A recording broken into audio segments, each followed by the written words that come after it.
In a world desperate for Halo news, only 4 friends known as the Halo Friends can save the populace. How long until people find out they don't actually work at 343 Industries? Find out and tune in! Wait, I don't have any news! Nathan, you didn't tell me I had to make up news! You gave away the twist in the intro! No, what have I done? What else can we hook them with now? You're right, I completely blew it. Nothing. I'm so sorry. We may not have Halo news, but you know what? We have Halo 2s. We've got Halo Olds. I'm hot as hell. Valid. In this episode of Halo Bytes, we discuss Halo Infinite's multiplayer being free and what that means for the game. Right now, you could go into the Xbox store and download Fortnite Battle Royale and play Fortnite, the game Fortnite, for free.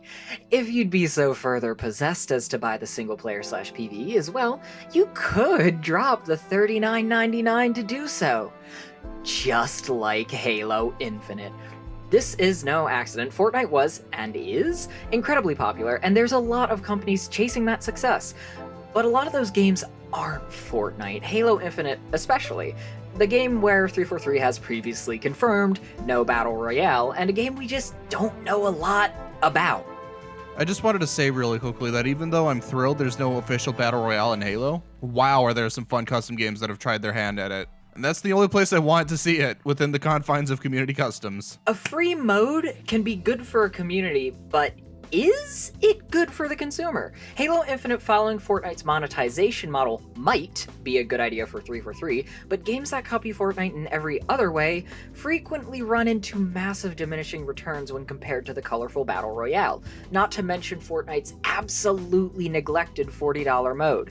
Yeah, remember the part you pay for, and was the original conceit that they were selling it on. I remember years and years when they were teasing up to Fortnite, and it was not that multiplayer mode. It was this new crafting survival game. Again, that is $40, not free. Yeah, Fortnite was lightning in a bottle. Hopefully the $60 price point for Halo Infinite doesn't get the same treatment. And remember Halo 5 and COD's Warzones? Development of one mode is tied intrinsically to the rest of the game. The monetization of a free multiplayer will affect the modes that are not free. Halo Infinite is confirmed to not be released in parts. That's a good thing. Halo Infinite's multiplayer is confirmed to be free.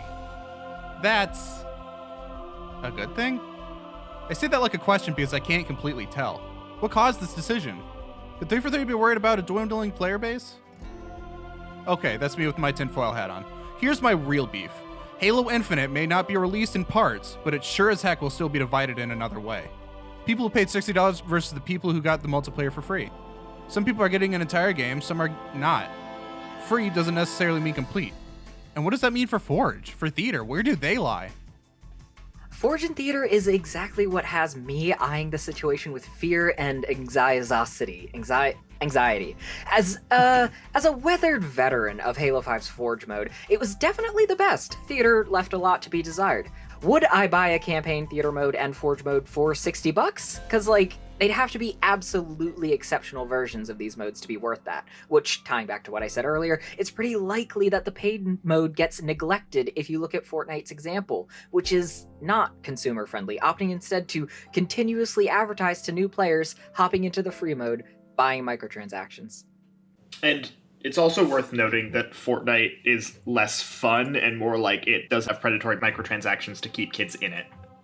Also, it's funny that everyone forgets that there actually are, loot boxes in Fortnite in the paid mode. People talk about how ethical Really? No, I've played the paid mode. It's a good old time. Again, extremely neglected. A while ago, people were talking about how, there actually are loot boxes in Fortnite. I'm like, yeah, in the paid mode, which on one hand, it's the one that nobody's playing. On the other hand, it's in the paid mode. That's worse. It wants more from you. Yeah, it's insane that the unethical one is in the paid mode, which again, it's quarantined, but man. I wouldn't have known that about Fortnite because I'm too cool. Now, I'm not saying that it's unfair some people paid while some people didn't. I'm saying that I'm worried about how this affects the multiplayer half. Say, hypothetically, it gets messed up. Armor coatings could be a harbinger that multiplayer is experiencing difficulties, and they might not be confident to release it under a full price. The entire game might be separated into two parties where one gets a finished product, and the other gets shafted.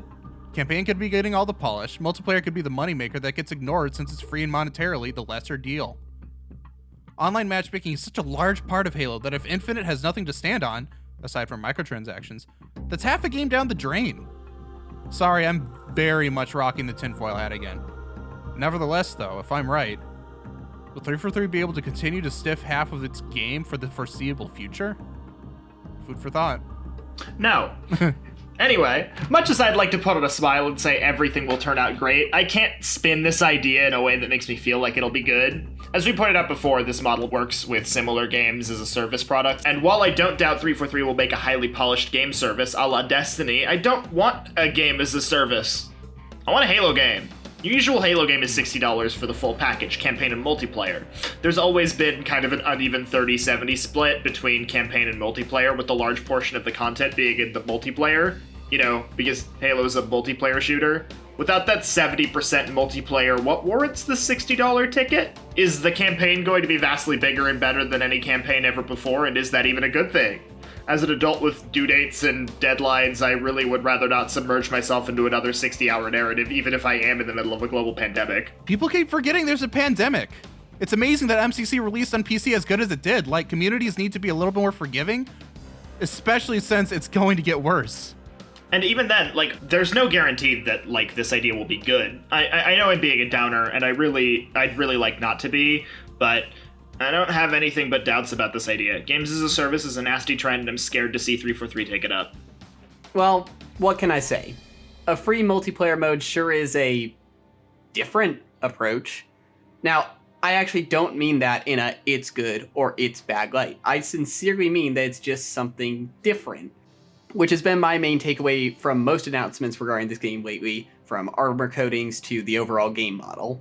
We can go back and forth until the ungoy come home as to whether or not this approach is better or worse, but the fact is that we already have a lot of precedent for what to expect, and most of it comes down to personal preference.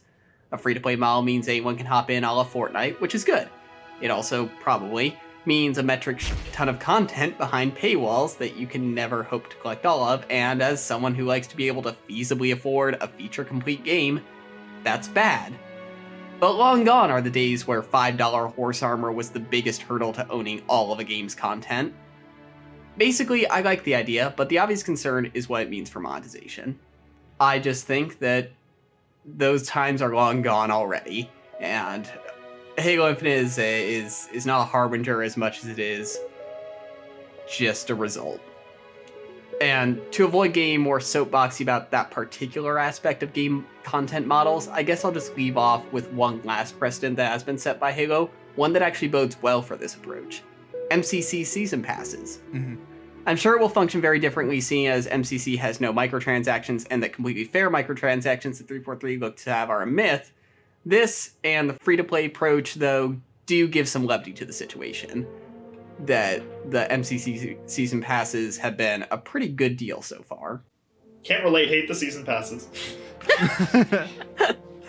I think they're fun. It's weird that you can just unlock anything at that tier, but I like that you can sort of approach it at what you personally like more than other items. But you still have to unlock all 10 items before moving up to the next tier, so some gives and some takes. But remember back before they even implemented that, it was just there was no point to the tier system. It was just linear, they kind of had to implement that, you can't unlock anything at the tier to make it a little bit more flexible, because it was just kind of nonsense. There was no real point to the season points. It was just level ups.